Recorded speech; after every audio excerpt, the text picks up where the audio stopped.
Let me just, the main issue for right now are the power outages that are taking place throughout our state, and primarily cause, of course, it's a huge demand, and then there are a number of generation plants that have been taken offline. Also, the folks that lost it, they're going to be without it probably through today, and there's still a high chance that people who do have power are going to have to lose it so that that demand comes down, and that's why we need people who do have power to conserve power. Well, no power. It's cold. Kids around, trying to stay warm, fireplace, there's no firewood anywhere, no stores open.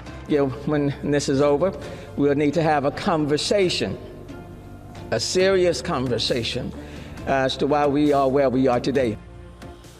Okay, well, let's start with the latest information now on this historic winter storm. At least 1.1 million CenterPoint customers are without power and likely will be for the rest of the day. We are learning of at least one death. A homeless man fell victim to the elements in the Channelview area. And as people heat their homes in different ways, a family of 6, including 4 children, were rushed to the hospital with carbon monoxide poisoning when they tried to heat their home with a charcoal grill. And here's a live look outside right now at the road. So as the sun goes down and temperatures drop, ice is becoming more of an issue. So let's get straight over to Chief Meteorologist Travis Herzog. Yeah, Eric, the sunlight melted a lot of the sleet that we had on the ground, and that is now freezing back over rapidly. You see how darkness is descending upon downtown Houston, and the temperature at Bush has already dropped 3 degrees in the past hour after holding steady in the low to mid 20s. 21 now at Bush. It feels like 9 degrees when you factor in that wind, and we predict 9 is going to be the low temperature at Bush Airport around sunrise tomorrow. Take a look at this map. It shows us the snowpack across the country, the snow depth, how many inches of snow is still left on the ground. And you look to the north of Houston, you see 2, 4, 6 inches of snow between Waco, Dallas, and Lufkin. The air blowing down from Oklahoma tonight is already around 0, and it's not going to warm up much as it moves across that snowpack. So that's going to lead to pretty cold temperatures, some of the coldest we've ever had in the city of Houston. It's 2 in Oklahoma City, 7 Wichita Falls, 17 in Waco. We've also got the teens already into College Station, Conroe, and Huntsville, 21 in Tomball, 24 in Pearland, and 26 in Galveston. If we had a lot of snow on the ground in Houston, we'd be predicting even colder temperatures. But because the ground has seen a lot of melt today, we're looking at 9. Once you get south of from downtown to, say, Hobby Airport, the south side, probably 10 to 12 degrees. Looking for 15 in Galveston, 12 in Angleton, and 1 degree in College Station.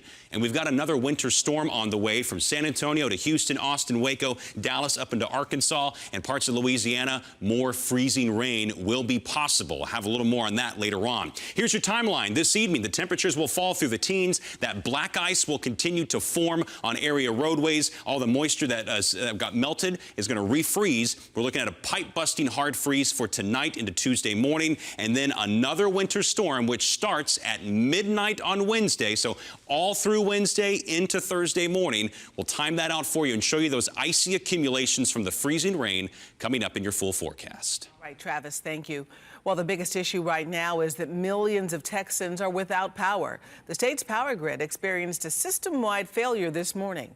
ABC 13's Tom Abrams live to describe what went wrong and also what it means for us here in Houston. Tom? I think so many people, Gina, are still trying to figure out what exactly went wrong. Houston Mayor Sylvester Turner said today that the state must own and explain exactly why there was such a widespread system failure when it came to power. And so many people echo his concerns as they get ready to spend one of the coldest nights we've ever experienced without any electricity in the state's energy capital. They wasn't prepared for this at all. We were not. I mean, just woke up to snow, no electricity, and that was it. Rodney Brown has not had power since 3 o'clock this morning. He's thankful to have working gas lines, but he is still concerned. If I didn't have gas tonight, how am I supposed to keep warm tonight? You know, I had another lady, she said it's about 45 degrees in her house right now, and she had ice on the inside of her windows this morning. He is convinced the state was not prepared as it should have been for a storm we all knew was coming. And while ERCOT, the state's energy grid manager, told us this morning it was as prepared as it could be, they were still forced to tell energy providers to shut off power to as much as a quarter of the demand to save the system. And rolling blackouts quickly became indefinite controlled outages. The loss of power not because of down lines, but because switches flipped at power generators due to an overload of demand. They're controlled outages, and they are lasting longer than what would normally happen just because of the magnitude. That's not good enough for Rodney Brown, especially since the state cannot say when the power will come back on or if more people will lose it tonight when the temperatures reach historic lows. How are we going to get heat for tonight? I mean, I'm so concerned about tonight, the people that's going to freeze tonight. So many people concerned about tonight. Governor Greg Abbott tweeted late today that some 500,000 people have had their power restored, but that still leaves millions without power and no timeline for when it will come back on. Reporting live in Southwest Houston, Tom Abrams, ABC 13 Eyewitness News. All right, good answers right there, Tom. We hope to get more answers tonight in about half an hour when we speak with Governor Abbott as well live. Now, it's possible that you have power now, but you could still lose it, and some people who didn't have power are now getting it back. So as the numbers continue to change, ABC 13's Chauncey Glover is watching it for us. What are you seeing, Chauncey? Eric, right now we're taking a look at the power tracker right now statewide. We want to zoom in here to Texas right now. This is what they are reporting: more than 3.6 million people still without power. That's statewide. Now we can take this in a little closer to talk about here at home. Harris County now more than 290,000 customers without power. And of course, this is giving us the statewide power. And also here in Harris County, all the electric providers for Harris County right now, more than 290,000 people without power right now. So I know a lot of you have been asking the question, you know, what happened? How did this happen? How did we get here? And how do we fix it? Well, we've been asking those questions too. So this is how we got here. The cold, it was so cold out, it knocked down the power plants, causing them to suddenly go offline. Now look at this here. We were already behind the curve because some of those plants were already offline for maintenance. Now at home here in Texas, 75% of the state's generation comes from here, but half of the wind generation you see there, 23% wind, 43% natural gas. But half of that wind generation is offline right now because it's too cold out there, and those spinning turbines are literally frozen. Now to the natural gas. This is the major problem because everyone is using it right now, trying to keep warm, and the system is overwhelmed and overloaded, and they just can't keep enough power pumping to the plants. So now we're just in that waiting phase. But I want to go back right here. ERCOT's emergency system right here. This is where we started last night at a level 1 at midnight. That's when ERCOT called for additional power from other grids. Then around 1:15 this morning, we moved to level 2 to reduce the demand by blacking out large customers. Here at 6 o'clock tonight, this is where we are on level 3, where they are rotating the blackouts until the system can recover. So now we're just waiting as those crews are working hard to get the power restored. So just hang on, friends, hang in there and try to keep warm. Eric? All right, Chauncey, good update right there. Thank you. Now, as we told you at the top of the newscast, the Houston area has likely seen its first weather-related death. The Harris County Sheriff's Office confirming a 60-year-old man who was likely homeless was found dead at an overpass on I-10 East at Sheldon Road in Channelview. The Harris County Sheriff's Office says members of the homeless outreach team had previously offered to take the man to a warming center, but unfortunately, he declined. Well, there are a number of shelters and warming centers all across our area if you need one. The George R. Brown Convention Center is at capacity, but here is a look at some of the other ones available. Legacy Church in Alvin, service animals are welcome. The Baytown Community Center, though it has a 50-person capacity and no pets are allowed. In Cypress, Copperfield Church and the Foundry UMC are open. In Montgomery County, Wildwood UMC, which is in Magnolia, and the Salvation Army in Conroe. There's also the Freeport Rec Center, the Galveston Central Church, and Lakewood Church. We do have a full list on our ABC 13 News app that we are updating for you constantly. Now to Cy-Fair, where a family of 6 with 4 children were taken to the hospital for carbon monoxide poisoning. The Cy-Fair Fire Department says that family was reportedly using a charcoal grill to heat their apartment. ABC 13's Shelley Childers is live at that scene and has more details for us tonight. Shelley? Gina, we certainly have good news for you to update this story with. That family of 6 at the hospital is stable and alert. So it all happened behind me at this apartment complex in the Cypress area. This is right near West and Highway 6, West Road and Highway 6. We're learning from the fire department that they were originally called out here for smoke coming from an apartment unit. They go inside and find this family using a charcoal grill in their apartment unit to heat that apartment. This area, like so many across Houston, has lost power. So this family of 6, 2 adults, 4 children, just trying to stay warm, but they were doing it the wrong way. Never should you use a charcoal grill inside an enclosed structure to heat that structure. So this family was checked out for carbon monoxide poisoning on scene. Firefighters detected it, rushed them to the hospital. There they are in stable condition and alert tonight. That is the good news. Harris County Judge Lena Hidalgo has told us they have shelters open, but only for the homeless, for people truly without shelter tonight. What she's recommending for folks across Harris County who have no power and have no heat, get together in a room, bundle up tight. Do not use a generator inside a building. Do not use a charcoal grill inside a building. Do not heat your home with an oven or stove. You're risking your life with carbon monoxide poisoning. For now, reporting live in Northwest Harris County, Shelley Childers, ABC 13 Eyewitness News. All right, Shelley, thanks for the update there. And 3 firefighters injured when a roof collapsed on a burning apartment building right here in Southwest Houston today, Bel Air. It happened around just after 2 p.m. on Bel Air and Renwick. The firefighters were left trapped underneath the roof when it collapsed. Crews were able to get them out safely. They were sent to the hospital with minor injuries, we're told. 30 units, though, were damaged, and more than 80 families are now left without shelter. Luckily, the Red Cross doing their best to help them out this evening. Well, coming up, we head to Montgomery County to check on the conditions there. Some residents saying they are slowly getting their power back. And a quick look at the roads right here, this time in Kemah, as we head into the break.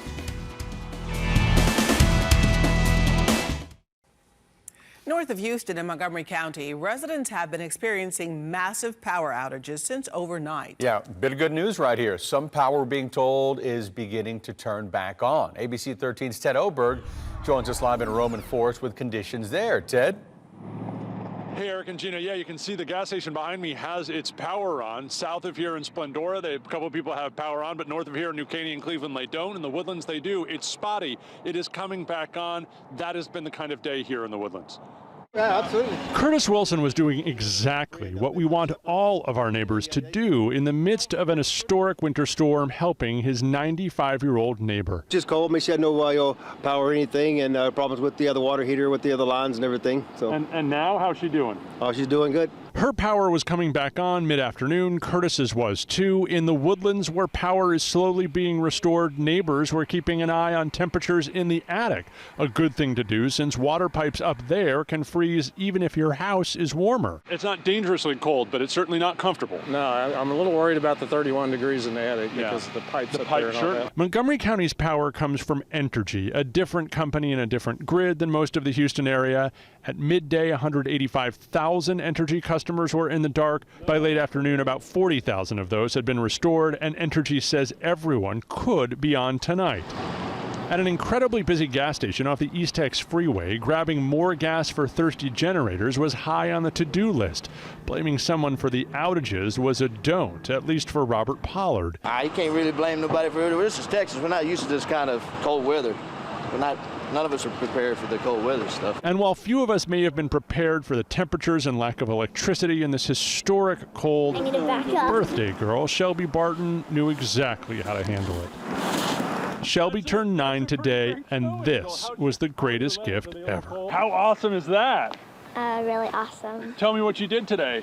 I played in the snow, and probably my favorite thing that I did in the snow was they have a golf cart, and we took it and we attached a string to it. Yeah. And then I sat in the tube, and then they pulled me on it. Shelby and I agreed that would probably be on the don't part of a do's and don'ts list for the next historic Texas storm, but she's got a few more birthdays before that hits. A cold night for her, but certainly a birthday she won't forget. One last thing, talked to a truck driver down here from Illinois. He said this is a great example. The bridge there, you can see why that's going to freeze overnight quickly. There's no ground underneath it to keep it warm. Any moisture up there, and there is still some, will freeze. The wet ground below, you won't see that in the dark as you're coming there on the East Tex Freeway. Please stay off the roads. Live in Montgomery County, Ted Oberg, ABC 13 Eyewitness News.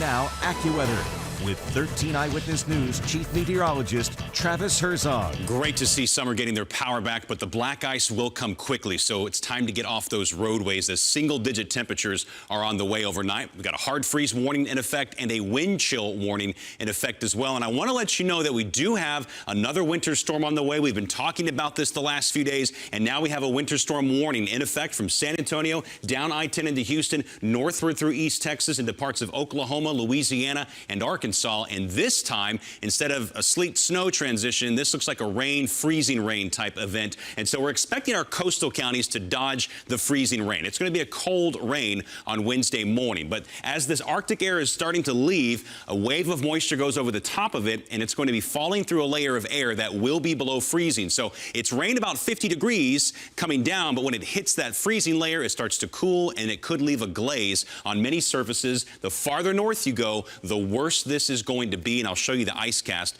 in just a moment. Outside now, the Arctic high has made its way into the northern plains, the upper Midwest. We have a cold flow still going down into the Gulf of Mexico, and temperatures are starting to drop now that the sun is down. It's 26 in Galveston, 21 around Houston and Tomball, 20 in Columbus and Brenham, College Station at 18, same temp in Livingston, Huntsville's at 17, Liberty at 20 degrees. Factor in the wind, it feels like it's in the single digits all the way into Houston, and that 9, what it feels like now, that's going to be our actual low temperature, we believe, by sunrise tomorrow, with teens all the way down to the coast, even into Galveston, Palacios down to 12, probably from the south of I-10, generally looking at temperatures just shy of the single digits. There's only been 4 times in recorded history that Houston has dropped down into the single digits, and we predict tonight will be the 5th. The good news is the wind chill will be climbing as we head towards noon tomorrow, and it'll feel more like it's in the 20s than the single digits. We go from 9 at 6 to 12 at noon, 12 at 9, 21 at noon, and get up to about 30 degrees, and we'll hover in the low 30s, upper 20s through the night as this next winter storm blows in. So here's Future Track, 6 p.m. The sky clouds over. The shade of pink, that's your freezing rain. I-10's kind of an approximate dividing line. West of Houston, it's more the 59 corridor, and we expect that this is going to start warming as we go through the morning. So by the time we get to noon, it's just a cold rain that's left across most of southeast Texas, as that rainwater, again, is about 50 degrees, so it will start to warm the atmosphere. But we could have a 1/4 of an inch of ice accumulation off in our northern counties, Brenham, College Station, Huntsville, Livingston. That could cause some serious power outages. And then a second wave of light freezing rain will come through on Thursday morning that could leave a light glaze on Houston, so expect more icy roads on Thursday morning. We are expecting a dry day on Tuesday. The sky clouds over in the latter half of the day, a 100% chance of rain, and for some of you it will be freezing rain on Wednesday. We dry up pretty quickly Thursday. More potential for icy problems on Friday morning with a low of 21. Saturday, we start off at 30. We warm to 63, and get this, by Sunday, it will be 60 degrees warmer than it will be outside tomorrow morning, and that's when the sea fog will return. Go back to life as we used to know it. Travis, thank you. Well, how are these power outages affecting facilities that are holding the COVID-19 vaccines? We'll take a look at how our city's doses are being protected next. And as we head to break, a look at the Fred Hartman Bridge, which is completely closed as you look at it covered in ice and snow right now. Power outages are also having an impact on the county's COVID-19 vaccines. More than 8,400 doses were in jeopardy today. Yeah, scary, but the county was able to distribute some and then refreeze the rest. ABC 13's Maya Shea is live now with how other facilities are making sure they keep their doses safe. Maya?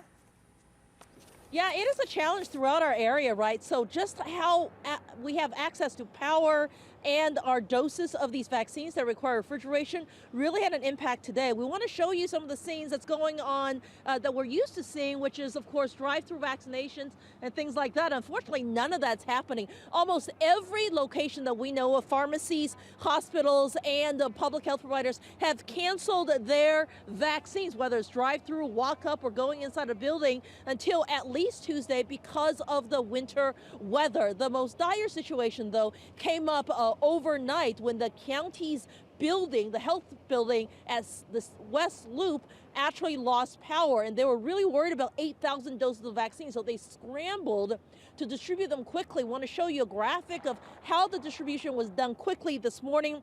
They want to focus on places with large amounts of people that did not have to drive anywhere. So 3,000 doses went to the county jail, 1,000 doses went to Methodist, 800 doses went to Rice University, 600 doses went to the local area public hospitals, and the rest, after communicating with Moderna, about 3,000 doses were able to be stored for future use. That is good news. The judge talking about that, and also Methodist trying to dispel some of those Facebook rumors.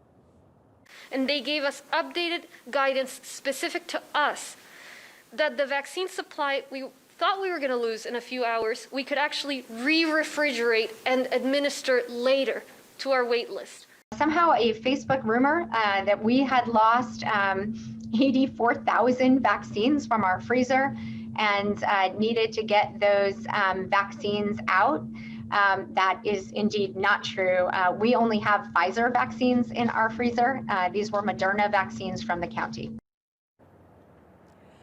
Yeah, so I know the need for vaccines is so high out there. So many people want it, but with this weather, it just requires some patience. Your neighborhood pharmacy, if you already have one of those reservations, as well as city and county officials, all tell us they plan to reschedule. So please be patient, wait a couple of days. Let's get through having clear roads and power restored, and then we'll get back to vaccinating as many people as possible. For now, we're live on the West Side. Maya Shea, ABC 13 Eyewitness News. All right, great point right there, Maya. Thank you.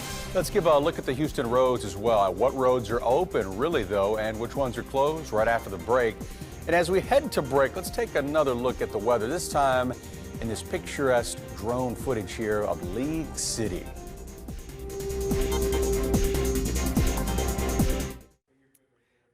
Many of our interstates have been closed throughout today. Here's a look at 146. Traffic anchor Elisa Rivas here now to tell us what portions of our highway system remain closed tonight. Elisa?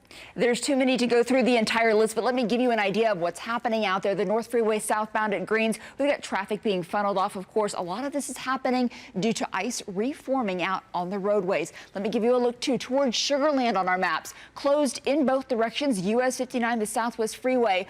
All main lanes, that coming from the Fort Bend County judge. And then beware, in the overnight hours, we have seen closures. We'll likely see them again. The Beltway 8 main lanes and the Hardy Toll Road 288 toll lanes are closed, as well as the Katy managed lanes. Elisa, thank you. Well, coming up at 6:30, trying to stay warm without power. We're going to tell you what you should do so that you can stay warm without risking your safety or that of your family. And we just spoke to Governor Greg Abbott about today's power outages. You'll hear what he has to say if you stay with us in just a few minutes.